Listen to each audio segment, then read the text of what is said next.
obviously invited, so call me back. Okay, I love you. Bye.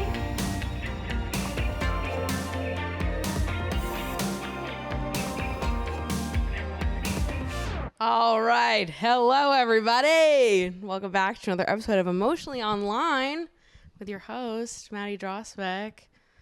Show for spilling guts and sharing secrets. We're back, and I can't talk. And today, I'm joined by a very special guest, one of the original founding fathers, the original lad, Jordan. It's good to be on the island, love.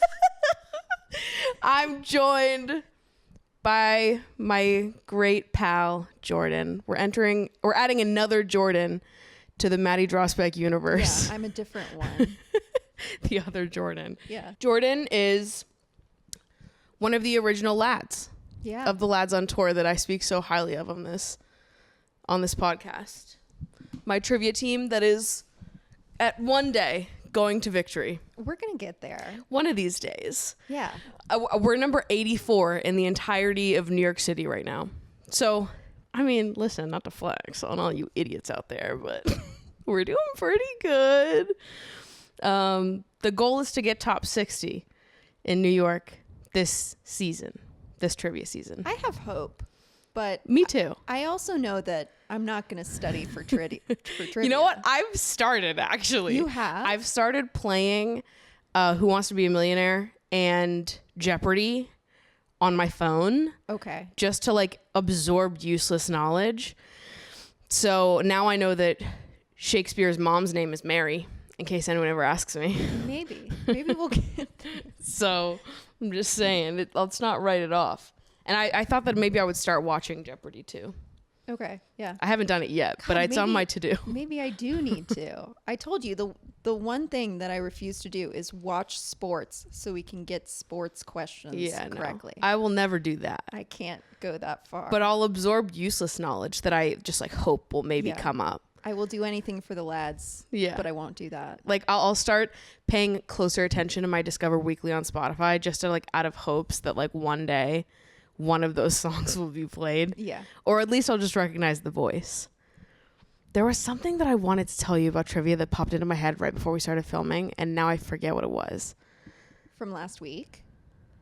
Oh, okay. Okay. So, trivia drama. Trivia drama. There's another team that wanted to name themselves Lads on Tour. And we just got it first? So basically, I noticed that when I was trying to look at the citywide standings of how our team stacks up against everyone else, I noticed that our scores weren't pulling correctly into the sheet. And so I emailed the trivia board to be like, hello, my team's scores aren't pulling in correctly. And they were like, they weren't pulling in correctly because there's another team that just registered last week called Lads on Tour. But they play in Manhattan. They've only played twice. They updated the scoreboard, so now like ours is Lads on Tour, and then theirs is Lads on Tour Manhattan. Is somebody impersonating us? Well, that's what I'm saying. I was like, one of you. I was like, come on, who's doing it? Like, is it a sheer coincidence, or was someone out there like, they have a good trivia name, so I'm gonna steal it? Little do you know, you're fucking with my scores. Oh my gosh. So they like it wasn't registering? What was happening? It just like wasn't pulling. Like their whatever formulas they're using in the sheet. Their shitty scores were bringing down our It made no score. sense. It was like I looked at it and was like, that's not correct. And when I emailed them to ask, they explained it to me. And then when I checked today to look at the updated sheet, there was a Lads on Tour Manhattan added. Well, we're the originals. So. Right. Which is why they gave us the original title. And you know what? I've said before, well, nobody in New York is allowed to use it, but I've said that like if you and your friends want to use the Lads on Tour name, like I'll license it to you. You just have to give me 20% of your earnings if you ever win at trivia. Yeah, we are on tour. Right, so exactly. This is Lads on Tour Enterprises. We can locations. We can recruit other teams, but not in New York City. You cannot play in the New York City Trivia League. This is our turf. Listen, this is where we play. There's only one Lads on Tour in New York. So, yeah, someone was trying to come for our gig. And I wonder if they're listening. Like, I feel like this is like silent threats going back and forth. We're not mad at you. We just need to know who you are. No.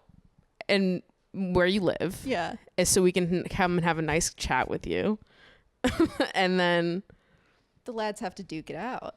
And ultimately the trivia commission decided that you had to be Lads on Tour Manhattan. So we are the one true lad. If anything, they've already made the decision for us. So just something to think about. So before we get into it, Jordan, hello. Hi. Little introduction for the fans, for the viewers. Yeah. I met Jordan last summer. Yep. We met at the Hero sunscreen truck. Yeah. You talked about it briefly with Alex, and oh my God, my heart melted. I was like, I've made it. She's talking about me. This is great. But yeah, last summer you put out on your Instagram story that you were going to be at the Hero Cosmetics pop-up thing. And I saw it and I had like this moment of like, do I do it? Is it going to be too parasocial if I show up? Because I'd been watching you for a while. I'd had this inkling that we could be friends, but I was also just very afraid of overstepping my bounds because you're very open on your YouTube channel that I was so nervous of like showing up and being like, I know all of these things about you. Yeah. You don't know anything about me. I'm just showing up and saying, hey, we could be friends. But I got over that. I went to the pop-up, said hi, and I don't know, you just followed me back on Instagram and we got dinner or something. When was that? I was thinking about that the other day. When the trek was in July. Yeah. And then when did we hang out? I have no idea.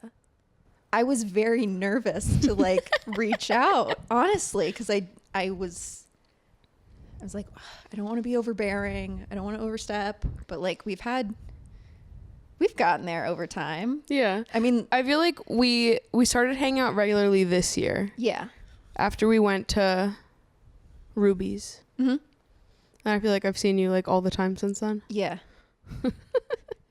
I'm at trivia. Yeah. I'm crying on your kitchen floor. all the good things that friends do for each other. And here we are today. Yeah. So you live in New York. Yep.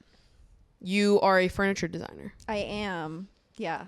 Other Jordan is the flight attendant. I'm the furniture designer. Yeah. This is how you'll tell them apart. Yeah. Yeah. I went to art school. Graduated at the beginning of the pandemic, scared for my life, but everything has kind of worked out. I do furniture. I spend a lot of time looking at lighting and designing homes that I cannot afford, but I'll get there one day. One day I will be able to purchase something that I design, but I love it. I brought Jordan here today because Jordan, like myself, has a lot of opinions. And I think that we consume a similar section of the internet, but it is a section of the internet that doesn't overlap with any of my other friends. Like, I feel like the internet stuff that goes on that I would talk to Jordan about, I don't have anyone else that I could talk to about that. And we find a new intersection like every day. We found one out today, like 30 literally 20 minutes ago. I brought out, do you know Steven Subdick? And Maddie was like, yes, I do. So that's another one. But yeah, I feel like every time we've talked about YouTube, another layer has. Yeah. But yeah, I've always been extremely online, even if I wasn't an active participant. Like I've never posted a YouTube video or had any desire to like really put myself out there, but I've always been lurking and definitely on some of the like more fringe sides of the internet, I guess. Yeah. I love the drama, Maddie. And I feel like would you say that you watch Hassan the most out of everyone? Yes, I am a Hasanabi head. Haters be deterred. I'm always there. Yeah, I feel like I've been watching him for a good deal of time, but I, like many other people, like really got into streaming over the pandemic because I was alone in my apartment, and it's just kind of nice to have a live feed of somebody just like hanging out and not doing anything too serious. I mean, Hassan is always screaming, so that's a little bit different. But I definitely got more into like different streamers over the pandemic. And I'm like a baby on Twitch. Like I consume Twitch content, but I'm still like, I feel like I'm on the outskirts of Twitch for the most part. There's just so much of it. There is so much. Like, for as often as I'm in Hassan's stream, I am not there 8 hours a day like he is. And I, even thinking about that, I'm like, yeah, I can maybe handle like 3 or 4 hours in his, but I can't imagine if I were following like 6 or 7 streamers religiously, because like I don't have enough hours in the day to watch that. No, I feel like I've watched Hassan now and then because of H3. Because obviously I talk about how H3 is what I consume the most of on the internet. Every episode, every week, I watch it all. I don't miss a minute. Like I'm in the H3 universe. And so when they started doing leftovers, I started watching Hassan's stream every now and then. I think first I was watching like replays on YouTube of when he was watching like the psychology videos. Yeah. And then when Ethan went on for is it Chad Vice? Mm-hmm. I watched that stream, and then I watched a few in like the months that followed when Ethan went on for that. I watch a lot of Among Us videos. Mostly I'm watching like reruns of that people repost on YouTube, because I can never keep track of when people go live. Yeah. And honestly, I just want to see the good games. So I'm like, I'll wait till they repost them later. Well, Among Us VR is coming out I soon. saw that. So I'm like, get me in that headset. You think Disguised Toast isn't going to like pick back up again? For sure. And I'll be there. Dude, I'll be in the chat. Can AOC and Ilhan Omar please make a surprise comeback to do in Among Us VR? In Among Us VR. I want to get in there so badly. The thing is that I watch so much Among Us, but I can never play because I don't have anyone to play with. And if you go just play random on Among Us, like you're just playing with a bunch of 12-year-olds. Yeah, random on Among Us is really It's not awful. fun. So it's like I just have to sit and watch. So when I saw the Among Us VR thing come out, in my heart, I was like, I hope that this reignites everybody's interest in Among Us, so I'll have people to play with. But I feel like that's really all I watch on Twitch is Among Us. I watch a lot of Ludwig. I love him. I never watched Ludwig stream. Yeah. But I watch all of his like mogul mail videos, and he's a good egg. Like, yeah. I haven't known about him for very long. I mean, like I've kind of, everyone that I know is attached to Hassan in some way or another. That's kind of how I discover everyone. And I feel like I've only been like aware of Ludwig for the past year, but I guess he came up rather recently anyways. Definitely. I discovered him because YouTube started recommending me Ludwig and Cutie Cinderella, like cute moment compilations. They're so cute. And so I started watching them and I was like, oh, I like these guys. Yeah. And then I just started like sort of on the outskirts watching both of them. But I feel like a lot of my like awareness of Twitch and like Twitch news, Twitch drama does come from H3 because I'll talk about it on the show anyways. Yeah. So I'm not like super involved, but I'm involved enough that I want to talk about it. And you're like the only person I know that knows even a little bit about Twitch things. Yeah. My brain is rotting for sure. I'm trying to monitor it, but I mean, I am a chatter at the end of the day. Yeah. And something's going down and I'm there. Right. Like, believe me, I was in the stream with Hassan and XQC and I wish Ludwig, I was there. Like, what was it, like 2 weeks ago when everything, when like gambling was being threatened. So of course XQC was on some dumb shit because he has to defend how much money he makes gambling or whatever. I was there, and it's funny that people talk, how even you said, you're like, I wish I were there, because between all of them, it was like 400,000 people were watching wild. live, which is insane. Like, local TV doesn't even like pull those kind of numbers, but like a bunch of nerds on the internet fighting, like we are there in an instant just to watch people scream at each other. Yeah, I live for the drama.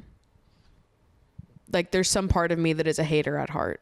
Yeah. I just love watching the drama from the outskirts. Yeah, that's my thing. Like, I'm really not like an active chatter. I just watch. I'm not screaming at anybody. I'm not doing anything, but I'm just like, I'm sitting there. I'm watching all of this unfold. Mm-hmm.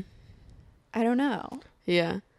Like, I'm an H3 member, and I don't think I've ever typed in chat once, which is like half the appeal of being a member, because H3 doesn't really do anything for members. They just started as of 2 weeks ago doing a Tuesday show just for members. But before that, it was like the only perk to being a member is that you can chat during live streams. Yeah.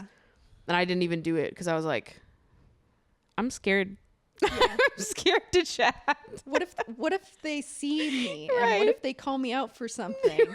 I think maybe that's my fear with Hassan. I don't think I would say anything inadvertently stupid, but the way that Hassan will just pick somebody out. You're like, you didn't even realize you're stupid, and now you feel like a dumbass. Yeah, and he just puts you on the edge of the guillotine, and he's like, I'm going to tell you why you're wrong, and then I'm going to block you.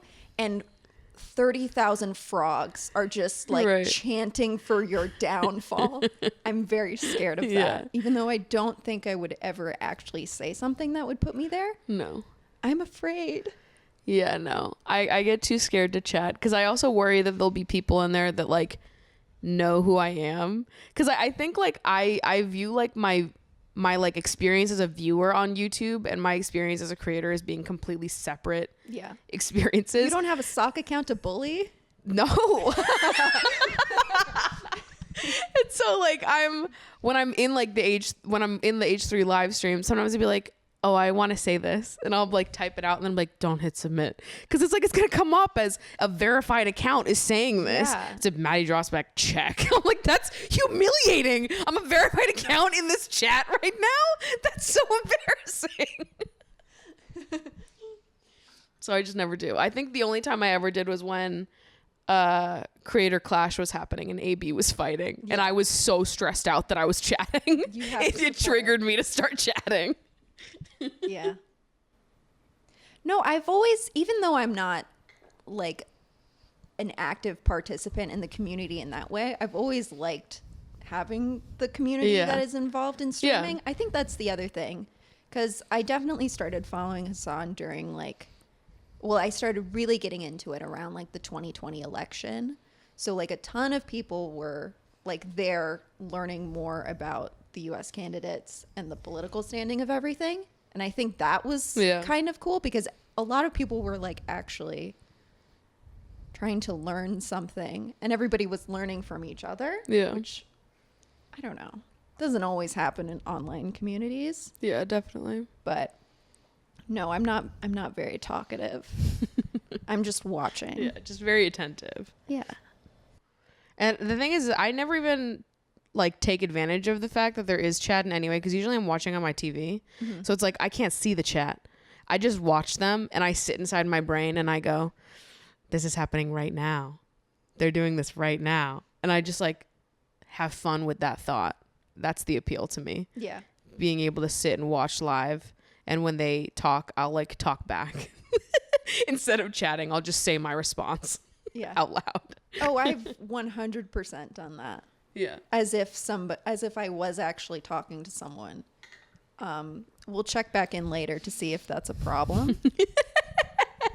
I mean, I told you I'm very scared of being parasocial, and people on Twitch cannot help but be parasocial. Yeah, it's true. And that's actually a big part of what we're going to talk about today.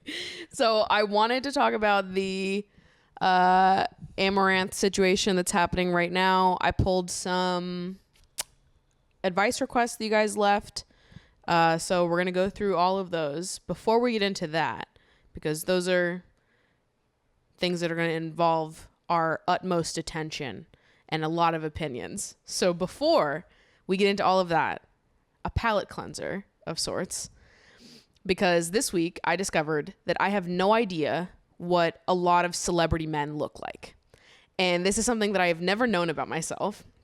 But the most recent episode of H3, they sent one of their employees to a wax museum, and she like couldn't identify any of the celebrities in the wax museum. And so they were making a joke about it, and they started quizzing her, being like, okay, do you know who this person is? And I'm watching the show, and they're all making fun of her because she has no idea who these people are. And I'm realizing that I don't know who these people are either. They showed a picture of Robert De Niro. I've never seen that man before in my life. They showed a picture of Bill Murray. I also had no idea who he was. And then they showed Bruce Willis, who I think maybe I could have gotten if I looked a little longer. And then also Samuel L. Jackson, which maybe I could have gotten if I looked a little longer. Because I can look at him and go, I know what he was in. He was in Pulp Fiction. I have no idea who he is, though. Can't put a name to the face. And this feels like a thing that is exclusive to male actors, because I can pull out most women unless they have like an extreme lookalike. Another one that I didn't get, they showed a picture of Natalie Portman. I thought it was Keira Knightley. But they look similar enough that I think that's a fair mistake to have made. Obviously, I can pull out like the Brad Pitts, Angelina Jolies of the world. I think that most of my confusion comes from like beloved celebrities that have stayed out of drama that are men. I have no idea who you are. And so because I've just learned this about myself, I thought it would be fun to get Jordan to basically pull a bunch of random famous men to see if I know them and can identify them just based off one photo. Okay. So I have just gone to the IMDb top 250 movies, because I feel like these are well-known actors. They have to be if everyone on IMDb is like out. How are you already stressed? I haven't even picked because one. I'm gonna get bullied for being so stupid.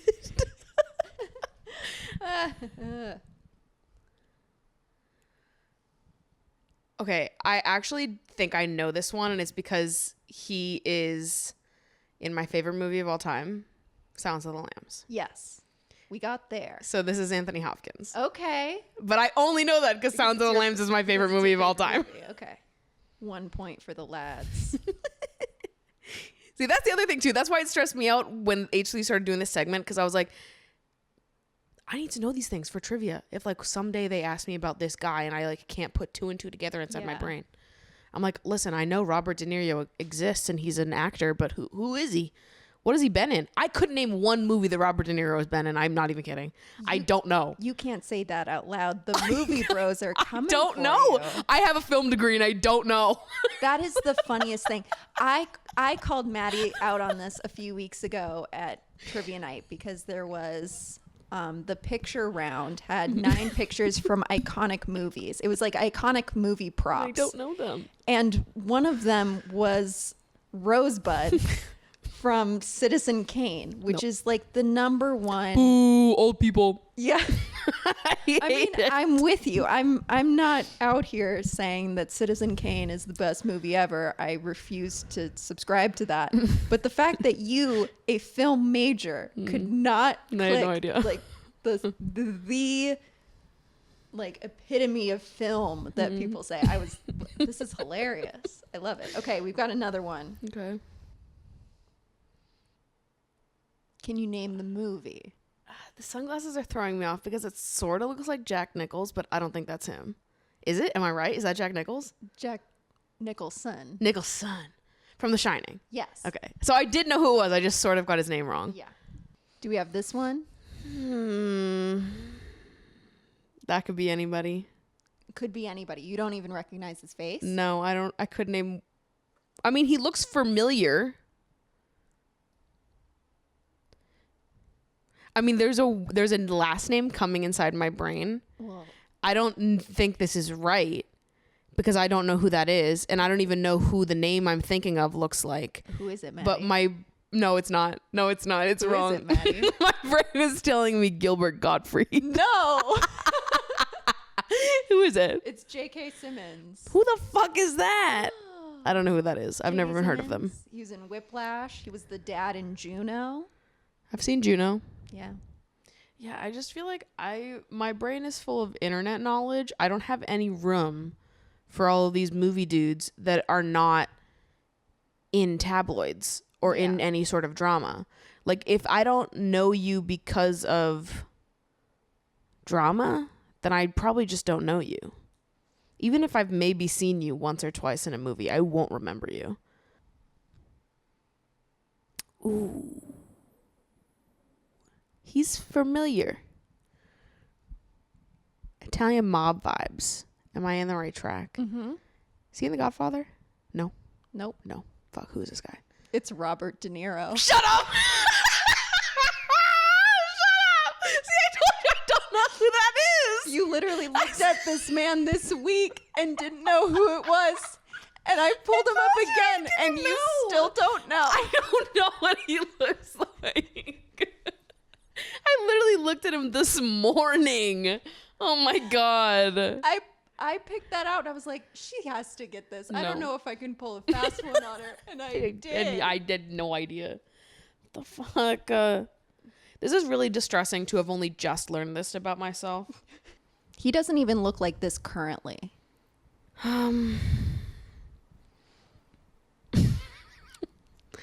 I mean, no, I don't know who that is. Daniel Day-Lewis. I have literally, I would have gotten that in any reality. I really am picking out like the man movies too. Yeah. Maybe also, that's a the bunch thing. of movies that I don't watch. Yeah. Do we know him? Okay, I know he's in Seinfeld. Yes. What's his name though? I don't know. Jason Alexander. Yeah, no, I never would have gotten it. Nope. I just know that he's in Seinfeld. He is in Seinfeld. Okay, I can get this one. God, who is that? I don't know. Who is he? Okay. Hot. Yes. That is a factor. Oh, God damn it. No. I don't think I know. Patrick Dempsey. Ah! Yeah. Yeah. That makes sense. That checks out. No. Damn it. Fuck. Last one. Hell yeah. That's a man. That is a man. He could be anyone. He could be a news anchor. This could be my next door neighbor. I do not know. He looks British. Not British? I don't think so. Looks British to me. I have no idea who that Edward is. Norton. Nope. Nope. No, I don't even know who that is. What is he in? He was in Fight Club alongside Brad Pitt. No, well, I've never seen Fight Club, so.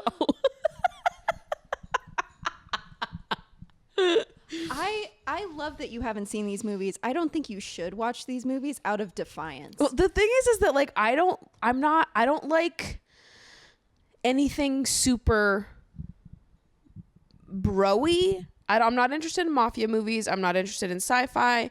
I'm not interested in anything like medieval. I'm not interested in like, I mean, really anything set in like olden times. I'm not into it. Yeah. I'm not into, I mean, maybe I just named everything I'm not into, but I feel like the stuff that I am interested in watching is like never in those genres. And that's what all of those dudes are cast in. Yeah.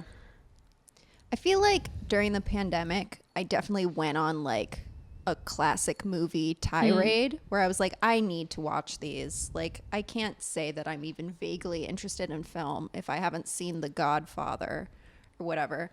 So I would watch a lot of these films. And I think a lot of the time I was just kind of like, oh, okay, that was good. Yeah. But Yeah. like, was it that good? Or I guess because I've seen so many like modern mafia movies that clearly learned a lot from The Godfather and built upon it. So I'm kind of more impressed with what people are doing now versus something that's 40 years old, which I think makes sense. Like, there are definitely older movies that I love and think deserve the hype that they get, but I'm really just not on the bandwagon of thinking that nothing we do now could ever be anywhere close to Citizen Kane. Right. Citizen Kane is pretty old. I think we've had better scenes of somebody going through a rage and ripping up a room than we did in Citizen Kane. I know that was groundbreaking. Yeah. But I would like to believe that people who are alive can also make really good art. Yeah. I like corny movies, and then I like horror movies, and then like thriller, experimental, weird movies. Yeah. But everything that's like dudes fighting and selling drugs and going to space, snooze fest over here. I don't care. Saving the world. I don't care. Don't care. I don't care at all. Yeah. I'm 100% like a drama person. I want to see a family like fighting and spitting and hating each other on screen. For sure. That's my favorite. Yeah. Little interpersonal dramas. Mm-hmm. I agree. Okay. Well, now we know that I'm stupider than I thought I was yesterday. You still don't know what Robert De Niro looks like. And I will never learn. I refuse to learn what Robert De Niro looks like. Jesus. Okay, so now that we've had a little fun. So, Amouranth. This story begins just a few days ago, 2 or 3 days ago at this point. The time you're watching this, probably more like 5. But Amouranth is a very popular streamer. She has put in more hours than like pretty much any other big streamer. I think in the last year she has streamed close to 4,000 hours, which is crazy. I didn't even know that. I heard that today. I heard her stats compared to the other people that I've watched. And like for reference, because obviously I know Hassan's stats, like Hassan streamed like a third of last year. Yeah. Like 1/3 of every hour in 2021, he was live. And Amouranth streams way more than he does. Yeah. I think someone said it was like close to 50% of the time Amouranth is live. That's like every moment you're awake. Yeah, pretty much. It's insane. She's live more than literally anyone is. She's known. She's super fucking hot, basically. And a lot of her followers and subscribers that watch her regularly are dudes that think she's super hot. She also is an OnlyFans creator, and but Twitch is, I believe, her primary platform. I think so. I don't know much about her timeline, but I think she was streaming on Twitch before much of anything. Then she got really big around the hot tub streams. I think if you hear about hot tub streaming on Twitch, my mind immediately goes to Amouranth, right? Because she was the first person who really started doing it. And somewhere along the line, she started OnlyFans, which I think is her biggest source of income right now is her OnlyFans. But she makes an insane amount of money, like an inconceivable amount of money. That's who she is. And basically what is happening right now is she went on live a few days ago and revealed that she has a husband, has had a husband for the last 7 years. This was not public. She said that she had wanted to make it public, but basically her husband was not letting her because it would be bad for the business being Amouranth's social presence on Twitch and OnlyFans, because a lot of her following is men who like to believe that they are closer to her than they actually are, cosplaying as her pretend boyfriend, pretending that they have a chance with her because she is single or presented single online while having a husband for the last 7 years. Yeah. She is definitely selling a fantasy, but don't get it twisted. She is never doing like boyfriend ASMR, right, where she whispers in your ear how much she loves you. Definitely. And how excited she is to marry you. Right. She's never doing that. But she is a sex worker. She does a lot of streams that are I mean, the 24-hour stream is something that set this off now, but she streams a lot of her life. And when you stream that much, I think it's very easy for people to think they know everything about you. Mm-hmm. So the fact that she had a husband and was keeping it secret, I think jolted a lot of people because they thought they had the privilege of knowing everything in her life when a streamer does not owe that to you at all. Yeah, exactly. And so she said that she wanted to be public with this information, but her husband did not want her to be. He basically has a hand in every part of her businesses. He has control over her bank accounts, her finances, and he was basically like a puppet master in the background, controlling how much she streams, when she streams, all of, you know, the background stuff that goes into being a public presence at like the creating the volume of content that she creates. He was basically forcing her to create at that volume while having full control over her finances. And then if she went against him in any way, he would threaten to harm her, her business, her dogs, and basically blow up her entire life every time that she didn't obey him. So she went on stream, talked about all of this, and then was on the phone with him so people could actually hear the way that he was speaking to her. I will link the clips of what was going on Amouranth's stream in the description of the YouTube video. If you're not watching on YouTube, you can just look it up. But basically, they were on a phone call. Presumably, he would have known that she was live, given how much he was controlling her streams. But you can see in some of the texts that she posted that he would often ask her while live to like step out of the room and call him and would demand she do it immediately. So I think that when she answered his call on stream or took this call on stream, he was probably assuming that she had left the room and this wasn't being streamed to her followers like she usually would. So they're on the phone and he is basically threatening to destroy her entire career and kill her dogs because she didn't want to do a 24-hour stream. And then gaslights her into thinking that he never actually said that when she is crying about the fact that he has threatened her career and threatened to kill her dogs if she doesn't do this 24-hour stream. He continues to yell and berate her while her chat is just watching this happen. She's sobbing. And then after the phone call, she goes into more detail about what's been going on behind the scenes. So all of this information is coming out right now. Even people that were friends with Amouranth are saying that they had no idea that all of this was happening behind the scenes.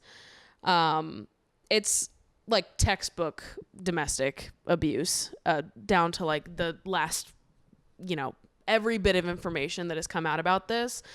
Every second of those videos it's really difficult to watch and it's really scary and it's all, I mean, it's wild because she is someone that has been streaming so often and has made so much of her life public. So it's wild that like of the like 50% that we didn't see, this was what this girl has been dealing with behind the scenes. I think the other part that really shocked me is that she is a business. Yeah. Like she has a group of assistants and production people who are in her house, who are around her life constantly. And her husband is apparently one of those people as well. And to think that all of this was just being hidden. Because, I mean, her production team is always there when she's streaming. How did somebody not really notice when she has to leave? Yeah. And mute the stream so that she can go get yelled at or whatever. And I mean, most of the people I see commenting on the internet about it, who have all met her through one way or another, are all saying like, I didn't know she had a husband. Like, this was completely under wraps. I think quite a few streamers have commented on it, saying like, yeah, I've checked in on her, but she hasn't responded to anything. I think she was supposed to go live today. Her stream was up, but she never came on camera. I think there was she put up something about like the police being there. So she wasn't going to come to stream or something, but nobody has seen her or talked to her since. It's wild. And she also showed like aspects of her home that had been damaged because of him. It was like some people were in the chat being like, well, why don't you just lock your door, or like, you know, just stay away from him, whatever, you know, random, totally nonsensical and unhelpful things that chatters will say. But she was showing how like her door is completely broken. The lock is broken, the doorknob. And then she was showing these like holes and dents in the walls that he had made when he had become physically violent during some of their arguments. And she was also saying that she had tried to explore what like ending the marriage amicably would look like, and he basically said that the only way that he would go out amicably throughout all of this and leave her alone is if she basically gives him everything that she has. He wanted her to take $1 million and then him to take everything else, because he was under the impression that he has built everything for her. Right. So in response to all of this coming out, you would think that people would be like, that's so horrible and awful. Yeah, you'd think her fans especially would be the people saying, that's so horrible. Right. Are you okay? The people that spend like 50% of life with her in stream. You think they would be outraged at the fact that this person that they claim to enjoy, content they claim to support, was, you know, behind closed doors dealing with something so horrific. Now, a lot of the internet is upset and outraged and scared for her. But a lot of people, particularly the people who have been in her chat, supporting her, sending her money, have not been saying things like that, have not been sending messages of support, have been really upset that she hid the fact that she had a husband because they, I don't know, truly believed they had a fucking chance with her. I guess. Like, I really don't understand being that parasocial. No, like, neither do I. Just because you pay for the highest subscription on our OnlyFans, right, just because you think you have the ability, that you think that she's responding to your texts on OnlyFans, which she's not. She's probably has a bot or somebody else doing all of her OnlyFans replies. Like, just because you think you have that entitlement to your life does not mean that you do. But yes, so many people seem really upset at the fact that, quote unquote, she lied about having a husband, as if that is relevant at all. One of the first tweets that I saw, because when I first heard about what was going on, I just like, I don't know, maybe I still believe the best of people, and you hear something so horrible and you think like, oh my God, everybody must be reacting the same way that I am right now. But one of the first tweets that I saw on my feed was from this guy that said, Amouranth has had a husband this whole time, yet I've been gifting thousands of tier 3s every month. How do you get a chargeback on a credit card? And he linked the videos of her crying on the stream talking about the situation, which is such a fucking wild thing to say in response to all of this. Yeah. I think people are saying that this was a joke. I think the guy who tweeted this is a streamer himself, so he was making some joke. But what an awful thing to joke about. Yeah, what an awful time to make that joke. Yeah. but also, you know, there are definitely some of her tier 3 subs who have that exact thought, who are like, I thought this was my girlfriend. Right. You're telling me she has a husband? Yeah. And there's tons and tons of tweets from the people that have followed her essentially saying the same exact thing that this guy said. I mean, I think that like everyone, the type of parasocial relationship that happens between like these OnlyFans creators and the like incel dudes that follow them is like a whole other level of parasocial relationship that I don't think any other creators will ever experience even a minor amount. Yeah. It's just completely different. Yeah. I think it was earlier this year, Amouranth did a little documentary with Vice, which was really great, actually. I didn't know much about her prior to it, so I'm glad that I watched it. It humanized her in a lot of ways, because it was a look behind the scenes. But she talked about one specific instance she had with one of her like stalker fans who like flew to where she lived in Texas, got a hotel near like the address of her PO box, like really thought that he was in a relationship with her, that they were going to get married or whatever, to the point where he was like fully stalking her when she has never actually interacted with this man at all. He was just in chat. And I really don't understand how you get to that level. Yeah. It crosses like so many lines. And it's extra scary because of like the nature of her content being someone who makes adult content.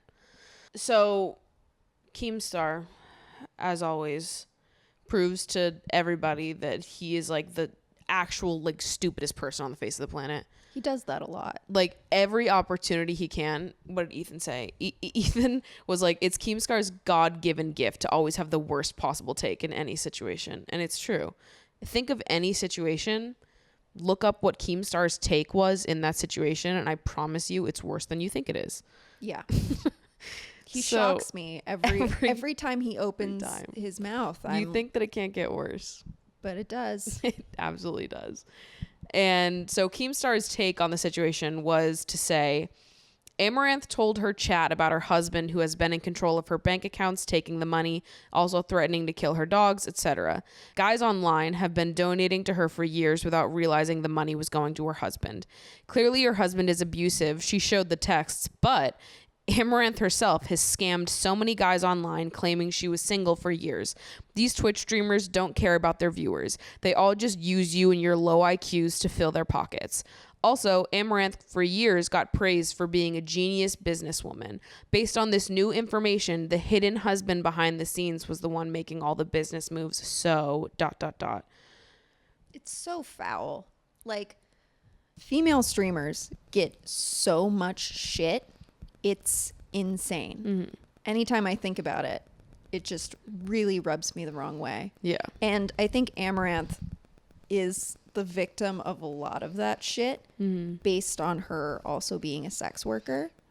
I've never watched much of her streams. I've watched maybe like 30 seconds. I'm aware of her because she has guest streamed on other people's, and I've seen her around. And like I mentioned, the Vice documentary. And when I watched that Vice documentary, I remember finishing it and being like, oh, I definitely had some views about Amouranth that were not my own. Like, I only adopted them because of how the internet spoke about her. And I just thought she was like that. Yeah. Because people just... Twitch is awful to women. Yeah. I don't know what the solution is, but time and time again, we just see again and again, women are just constantly shit on the platform. Mm-hmm. And especially seeing the success that Amouranth has made from it does not surprise me how much shit she gets.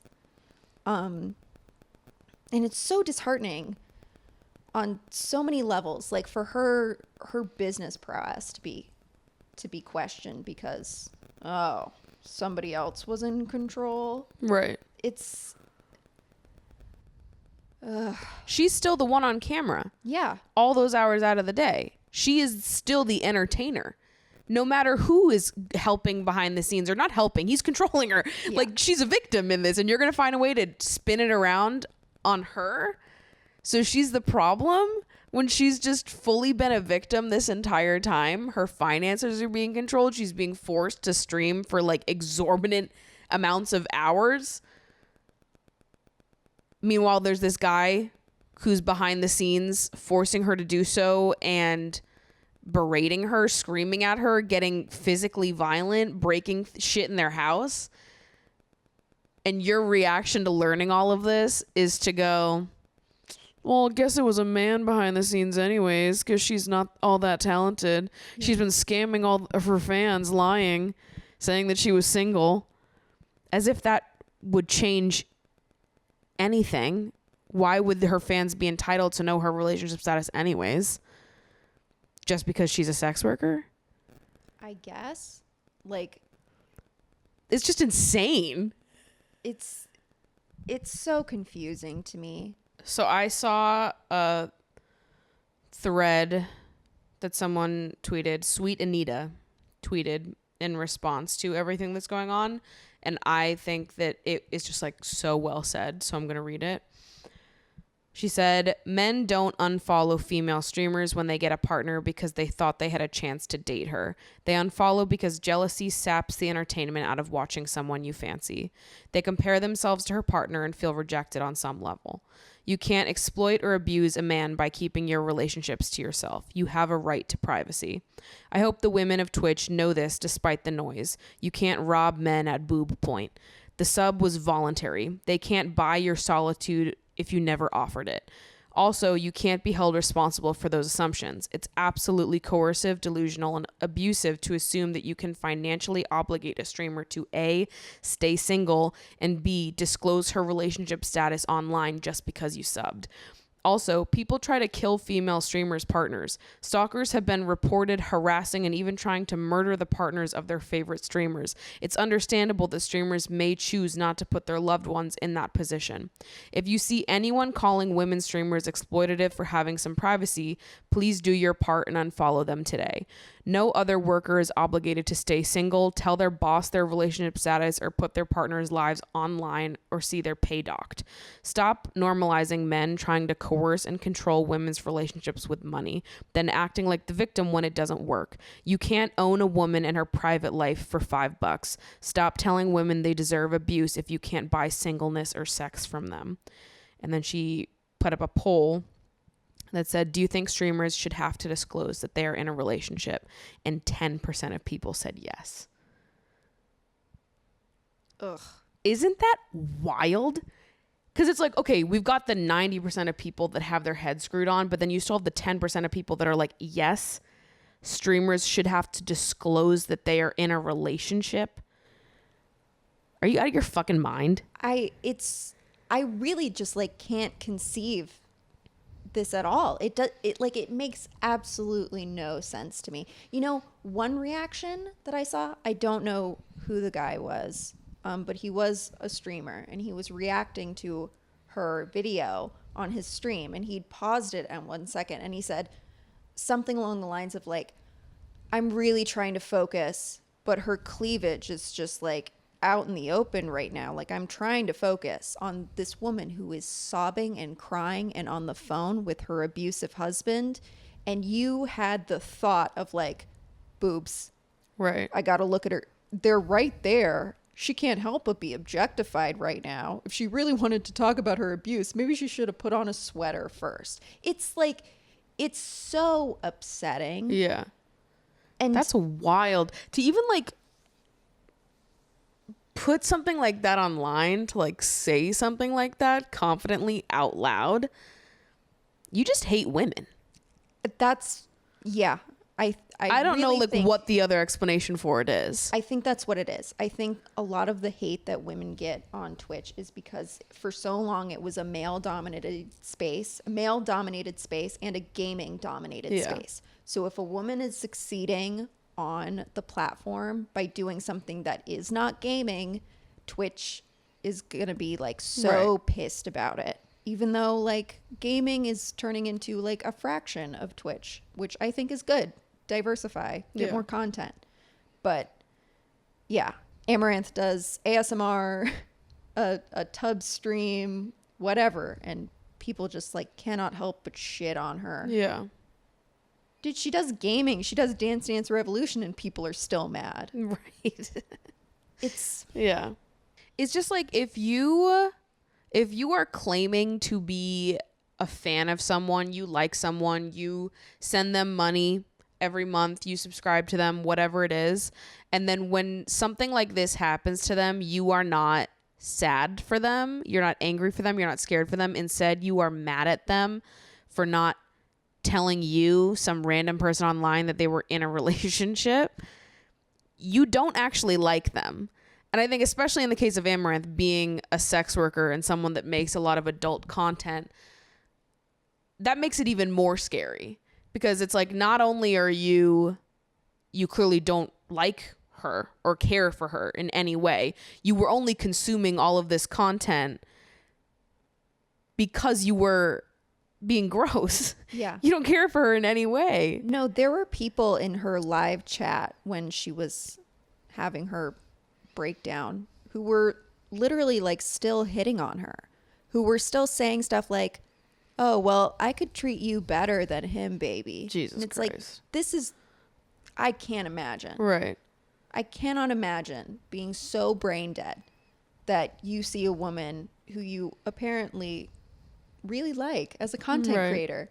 You see her clearly in so much distress and pain, being shouted at live, and you're like, I'm still going to hit on her.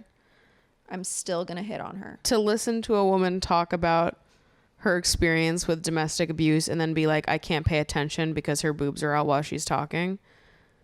Excuse me?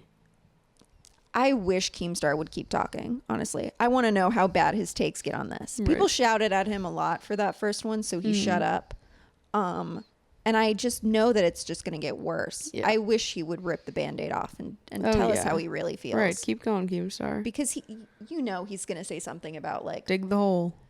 Yeah, he's going to say something about like, well, why shouldn't I objectify her if she puts this stuff out? Like, she chose to do this. Just say how you really feel. Like, if you're going around what you really mean to say right now. You're almost saying, I don't see women as real people, without saying it. Just say it. Yeah. That's clearly what you believe. Yeah, it's really scary. I feel really sad for her, not only because of like what has been going on in her personal life, but because of like her job too. Yeah. And all these people that she has to now put up with. She just opened up about like one of the worst things a person can go through, and to go online, to be on stream and see what thousands of people are saying in response, to have to deal with like thousands of these super misogynistic men who believe that they are fully entitled to every part of you because they send you $5 a month, is like a whole other level of this that is so painful. And I hope that she has like a good support system offline.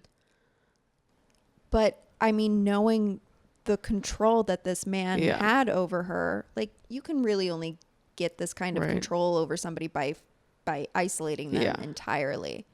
And that's true. I really hope she doesn't regret coming out. I hope she stands firm in knowing that this was the best thing for her, because she's going to see a dip in her subscriptions. For sure. I bet a lot of... And it'll be for the best. Yes, it 100% will be. But you know, there are people in her life who are already telling her, like, why did you do this? Right. Why did you ruin a good thing? You know? Right. And I think the other thing that you see online, I've seen it a few times in relation to this, but I think this comes up anytime like something happens online where a creator or streamer is like basically being bullied by their fans or, you know, anybody on the internet. They're just like going through it at the hands of the internet, is people will say things like, well, you know, what did you expect? Being a content creator that shares so much of your life, what did you expect people to do? Sort of like putting it on the streamers and the creators to be like, well, you signed up for this, so it's okay that now you have to read thousands of messages from these men online that feel entitled to every part of you. It's your own fault that they feel entitled to every part of you, which I think is such a wild response. And I think it's one that you see across the board, but I think it has like sort of a sinister undertone to it, especially with like sex workers being like, you asked for this. Absolutely. And I can't imagine like what kind of person it takes to look at a creator, an entertainer who is being abused behind the scenes and then watch people try to come at them when this information comes out, to then be like, this is your own fault, and get mad at them for even deciding to take this career path in the first place. It makes me so fucking mad. Yeah. I think another important part here is that Amouranth said herself that when the hot tub stream started taking off, her husband was the person who was like, you have to capitalize on this. Yeah. You have to do this. And knowing how much he was involved, obviously he was pushing her to do all of this stuff that I'm sure she was not comfortable with. Yeah. And yeah, it's really hard to turn away a bag like that because she is making so much money. And honestly, she deserves to. She does. She deserves. She's clearly a great entertainer. She knows what the fuck she's doing. Every penny, you know, like she knows what she's doing and she's good at it. Yeah. I completely refute the idea that her husband is the mastermind behind everything. Yeah. Just because he has the passwords and the 2-step verification doesn't mean shit. She is the one on camera. She's the one doing the damn thing. She is doing it. Sure, she has a team behind her, but she is the one who has to be on screen 50% of the day. Yeah. This really kills me because I know she's not getting the support she deserves from her community. Yeah. She's 100% getting support from people outside who have observed her slightly. Other creators. Yeah. People that are maybe just now hearing about her. Yeah. Or maybe have known about her just because of how, you know, large the numbers she's pulling are, but have never watched her themselves. Yeah. There are definitely people who are on her side. For sure. But I want to say it's the majority as well. I would like to hope so, but I don't think the majority of her viewers are on her side. And I would agree. That must be insane. Yeah. Especially like to be a viewer of someone, to pay for someone who makes sex content, to pay for someone's OnlyFans, and then when you hear that person is suffering from domestic abuse, your response is to go, well, you deserved it because you lied to me. You deserved it because you put yourself in this position. It just blows my mind that you can say that to someone you claim to support. And it's like, what do you want then? Like, you're paying for this. You clearly see value in what she's providing you up until you learn that she was married. Yeah, you just didn't see her as a real human being with agency. Right. You just thought of her as the message in your OnlyFans inbox. I don't know. To think that anybody on earth would be like, you know what's more important than women suffering from domestic abuse? These poor, lonely Reddit men that just had their hearts broken learning that Amouranth has a husband. They're the real victims in all of this. Yeah. Are you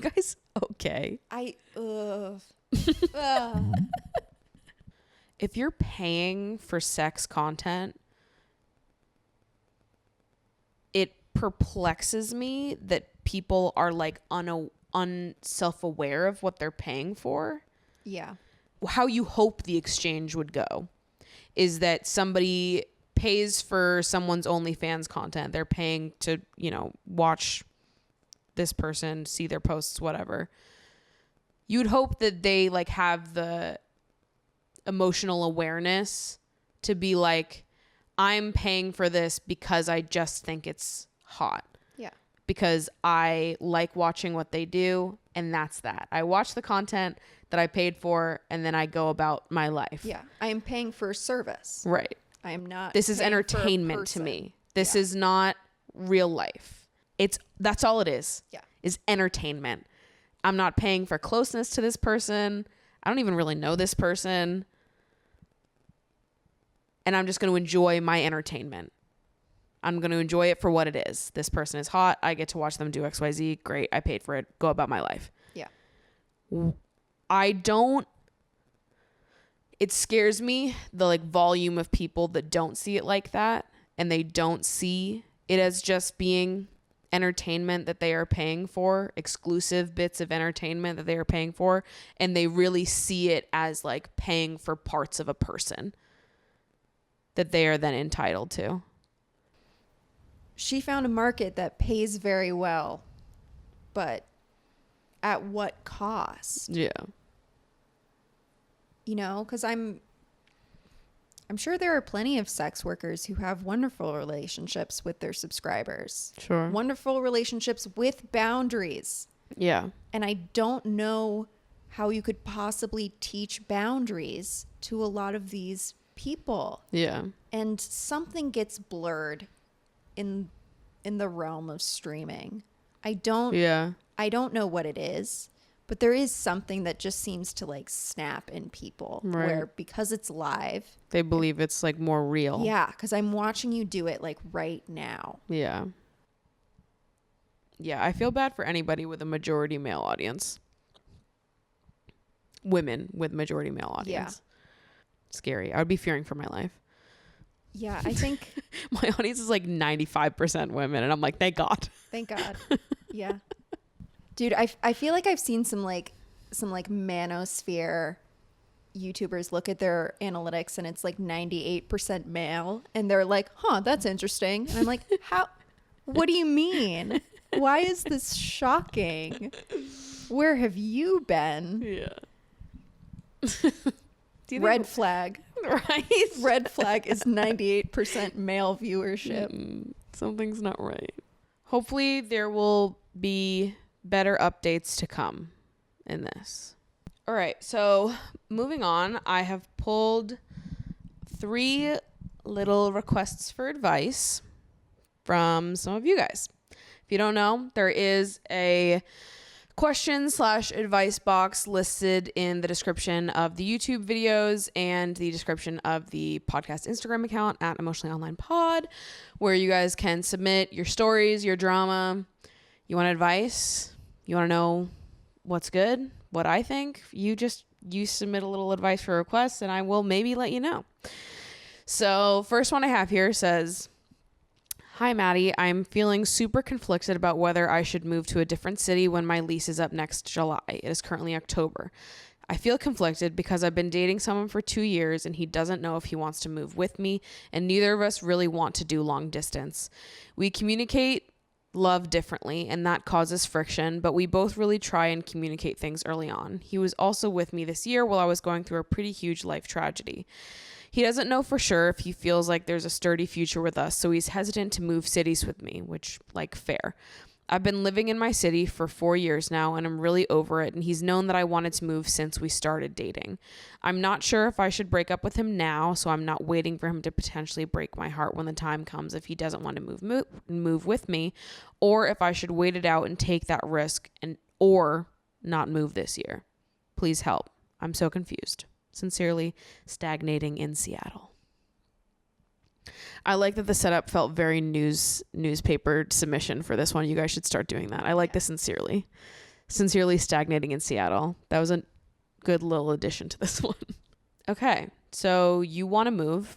You want to move to a different city. You don't like where you currently live and you feel conflicted because you're dating someone who doesn't know if he wants to move with you. And you feel like your options are either break up with him now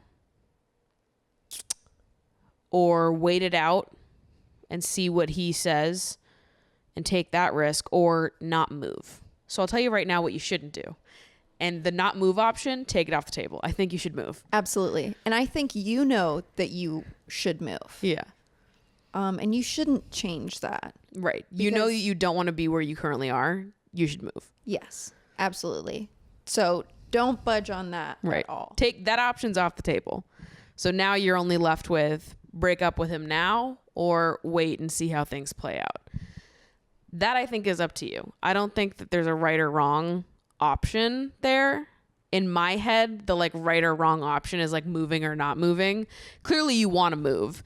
And I don't think that you should sacrifice what you want or what would make you happy for a potential relationship that may or may not grow into something more like extremely long term. I understand, like, if you've been together for 2 years, like that's a significant amount of time. And this is not just a little thing that is very easy to let go of. But the pressures of turning a relationship into a long distance relationship is definitely something you have to sit down and think about. I think she mentioned that she already knew that they had different styles of love, which is good. Evaluate that for sure. Yeah. Because the pressures of a long distance relationship, you have to absolutely know. Definitely. Yeah. The kind of love that you need and the kind of love you are capable of giving somebody else with that added distance. Right. I understand that it's so difficult to cut something off when when everything seems to be fine now. But I would say it's probably better to cut things off when things are good than when they are really, really bad. Definitely. End amicably when you can. It'll just hurt less. And everyone will still be good. Yeah, definitely. Having different ideas for what you want in the far or near future is reason enough to break up. Yeah. If you guys are not on the same page for what you want out of life, that is a reason to break up, even though it doesn't feel particularly like anything's awful, or you hope that you guys can make it work and come around, and maybe you can. But if you can't, like that is reason enough to break up with someone. What did she say? Her lease is up in next July. Yeah, that is like quite a bit of time. But if you have this dark cloud looming over, when you are sure that you want to do it, or more certain than he is, like it's going to put an immense amount of pressure on what you do have. Yeah. But I understand that that's so hard when you think that everything is great right now, and you just want it to stay the same. But I think you've already realized that it can't stay the same. Something is going to change. I wouldn't know what to do, to be fair. To like stay with someone for an additional 9 months. Knowing there is an end. Yeah. That to me would almost feel more painful. If this is somebody that you want to remain in your life, regardless, I think the best thing would be to end things now and try to remain friends, as to not completely ruin everything. Yeah. So if this is a person that you want in your life, I think you have to face this sooner rather than later. Yeah. But this is on you. Yeah. You know your relationship better than we know your relationship. Yeah. Okay. Next one. I feel like I've heard so many takes about this type of question recently. They said, "Hi, Maddie. I am in a good relationship, but I'm crushing hard on someone else and I feel terrible about it. What's your take on this?" Ooh. So I forget who I was listening to talk about this like earlier this week. I do know who it is. Finding Mr. Height on TikTok. Okay. Allie. She's so good. She has great takes about dating. You guys should follow her if you don't already. She was talking about this and I agreed with her take completely. I don't think that having crushes on other people while you're in a relationship is a bad thing. It's acting on them that is the bad thing. Yes. Being in a relationship with someone doesn't all of a sudden make it so that you are not going to be attracted to other people. That's not how it works, unfortunately. Like, if you are dating someone, you're still going to experience attraction to people that you meet throughout your life. That's just how it is. It is whether or not you choose to act on that attraction and those feelings that would make it a problem. Yeah. So I don't personally think that there's anything wrong with having a crush, thinking someone's hot while you're in a relationship. I think it's unreasonable to expect yourself to stop like perceiving people that you think are hot just because you're dating someone. Yeah. That doesn't mean you want to be with them. That doesn't mean that you would ever cheat on your partner or take it to a place that's disrespectful. You just think they're cute. Yeah. Fair enough. I think just like be careful about what you are entertaining. Yeah. Because you might get hurt just as much. Right. If you are entertaining the idea of having this crush on somebody and you're spending a lot of time around them, like that's only going to hurt you. Right. As much as it might hurt your partner as well. Definitely. Well, I guess it just means it depends what you mean by crush, I guess. No, it is absolutely absurd to think that you stop feeling attraction for other people the moment you're in a relationship. Yeah. What an absurd pressure to put on yourself. But if this is someone that you'd spend a good deal of time with, if it's like a friend that you are developing a crush on, that's where things could become more complicated. Yeah. Versus like a crush on someone that you walk past in a WeWork twice a week. Yeah. Your neighbor that you see occasionally. Yeah. That's one thing. Maddie, the barista is hot. Should I break up with my boyfriend? That one guy at trivia is super sexy. What do I do? Yeah, exactly. But if it is like a friend, as someone that you spend a good deal of time with that you're developing a crush on, that's more complicated. I think you have to evaluate your relationship as well. Like if you are really developing feelings for somebody else, I think you have to look inwards at the relationship that you're currently in. Yeah. To see if there's something there that is causing you to doubt it or seek other options. If it elevates past like an innocent crush, this person is cute, and goes into you daydreaming about potentially being with this person, that's when I think you've got to start thinking about your current relationship and if you actually want to be in the relationship you are currently in. Yeah. And don't evaluate that based on like, could I be in a relationship with my crush instead? Don't do that. No. These are two entities that you have to evaluate separately. Right. Just use it as a jumping off point of like, interesting that I feel that way. What does this say about my current relationship status? Do I want to be in a relationship with this person? But having crushes is fun. Yeah. Just thinking someone's cute, I think that's fine. I don't think you have to feel terrible about that. No. Crushes are forever. And honestly, your partner has crushes too. Yeah. You might not want to think about that part, but if you're in a relationship with someone, you both still perceive other people as hot. Yeah. Sorry. It's true though. And that's okay. Next up, someone asked, how do you reconcile the feeling of wanting to be the cool girl with how you actually feel? I constantly feel like the ideal progressive feminist woman needs me to be sexually liberated, horny, open to experimenting, chill, and never jealous or needy. I have a low sex drive. I'm tired. I can't figure out my personal style, and I care a lot about a lot. For context, my boyfriend and I have opened up our relationship, which I have struggled with as he sleeps with others, but I feel like in order to be the cool girl, I shouldn't feel any type of way about it. I feel like I am not cool hot girl enough sometimes.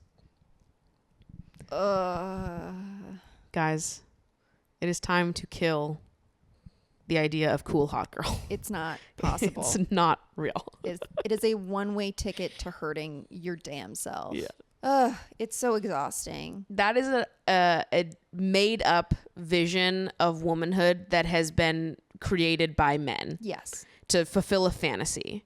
It's not real.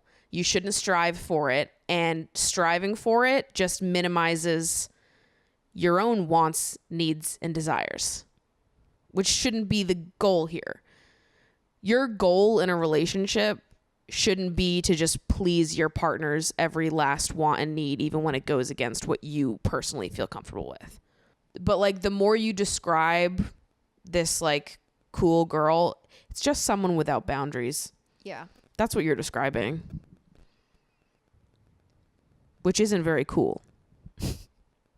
Nor fun for you in a relationship to just be constantly molding your boundaries to fit whatever your partner is requesting in the present moment. Like, dating in New York has definitely put the cool girl pressure on me. I'm sure you have experienced it as well. Yeah. I think dating in cities does that. 100%. When there are just so many people, the dating pool is so seemingly big that you're in a competition with everybody to be like the coolest. Yeah. To be the chillest, as if that will attract 100% a partner. Right. Like, as if that will attract the partner that you actually want. Yeah. Like, the times that I have been the cool girl, I was not a good partner to anybody. Yeah. I wasn't being a partner. And if you were looking for a partner, I don't think being the cool girl is the way to get it. And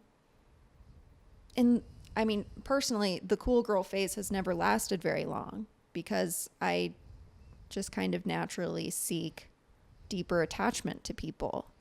That's what I'm after. And when you sacrifice your own boundaries to please other people, you're just not going to reach that level of intimacy that fulfills you. Definitely not. And neither is your partner. The person you're with, like, if they're seeking out a partner that is basically just a mirror that just repeats back to them everything that they want and say, like, they're not really seeking out a genuine, deep connection either. If you want someone that just, like, gives you everything at the drop of a hat, I want sex right now. Horny right now. Now I'm going to do XYZ and need you to not react and be chill. That's a robot that you want, not a girlfriend.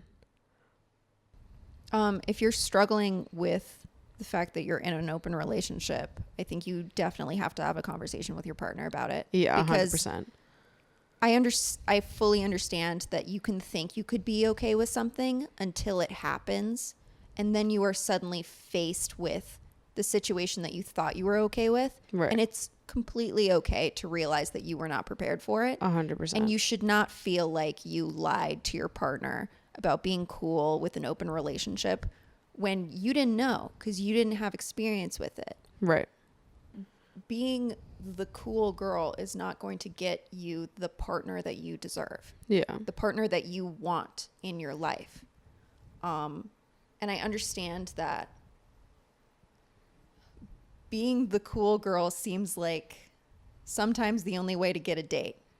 Yeah. Being down is the only way that somebody will keep like fucking with you for a while. Mm-hmm.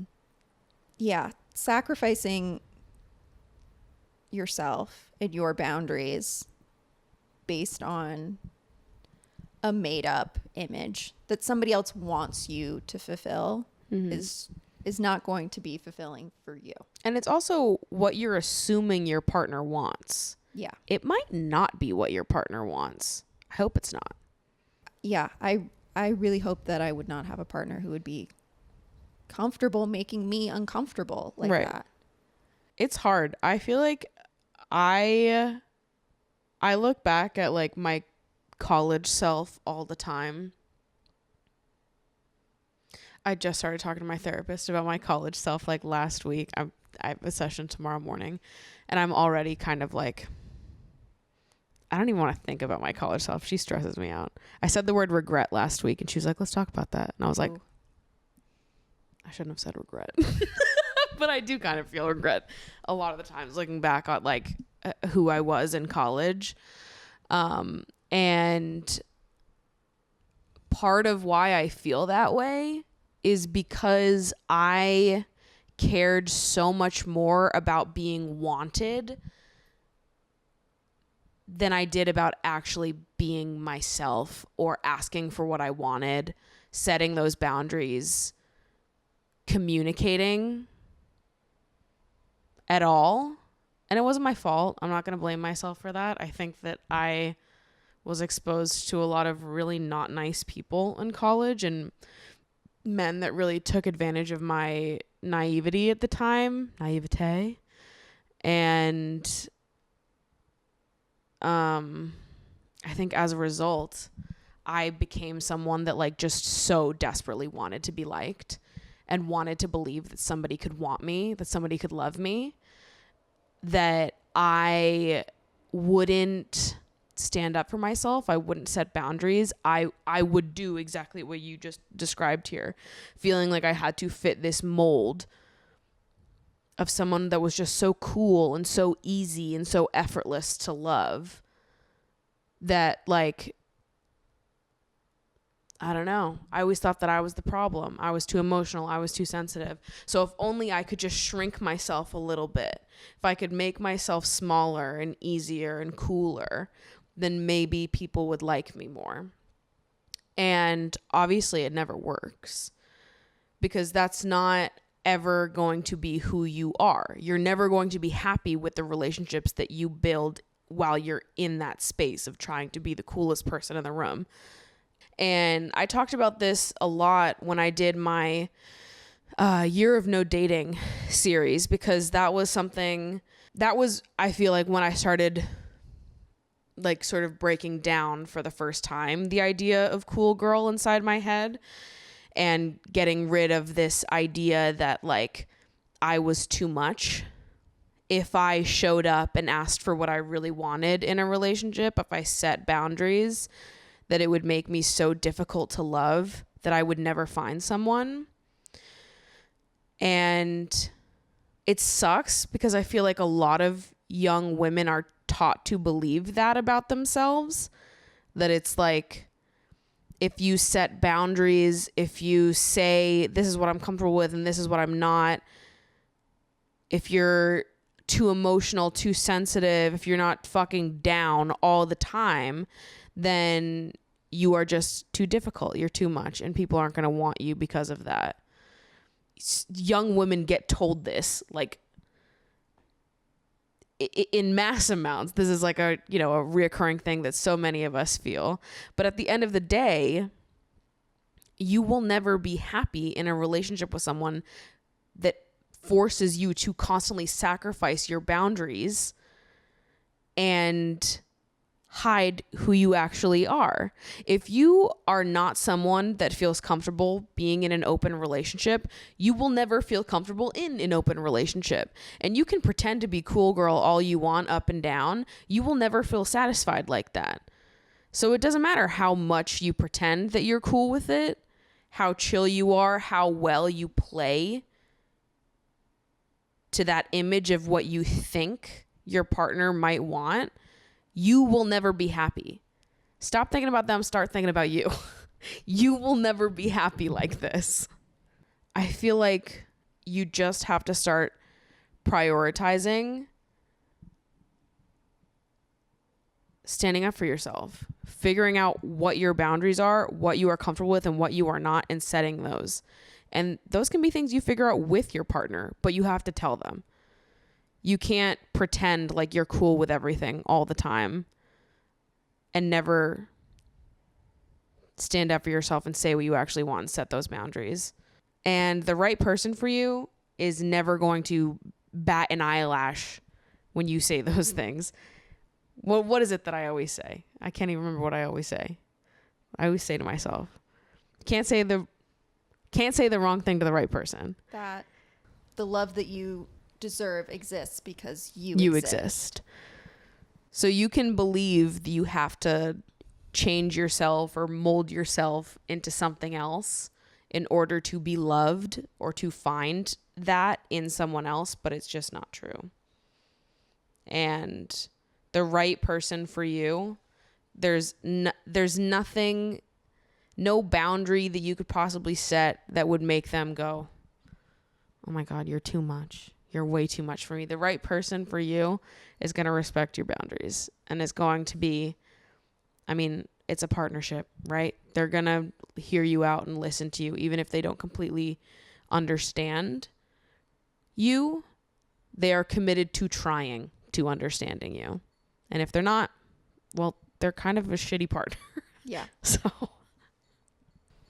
don't pretend to be a partner that you know that you're not. And I know you might think like, oh, if I just get over the initial shock of this, maybe it'll change. Maybe I'll be okay with it. But there's a high probability that you'll never get over it. Yeah. That it'll always hurt. Yeah. It's fine to not want to be in an open relationship. Absolutely. I can't believe that we like have to say that. Yeah. It makes me really sad to think that how many people are new at dating and have to think like, this is fine. Yeah. This is the way it is. And I think what Jordan said earlier of like, you don't have to feel bad about not wanting an open relationship or not knowing that you didn't want an open relationship before agreeing to explore that. Sometimes it is something that you learn along the way. You learn by trying it out and realizing, actually, I'm not okay with this. Yeah. And that's the same if you're exploring like your sexuality and stuff. Yeah. If you think you are okay with something, maybe you're trying like BDSM or whatever. If you think you would be okay with it, and then in the moment you realize, no, you got to say it. Yeah. Like it is completely okay to change your mind in these things when you are still making up your mind. Yeah.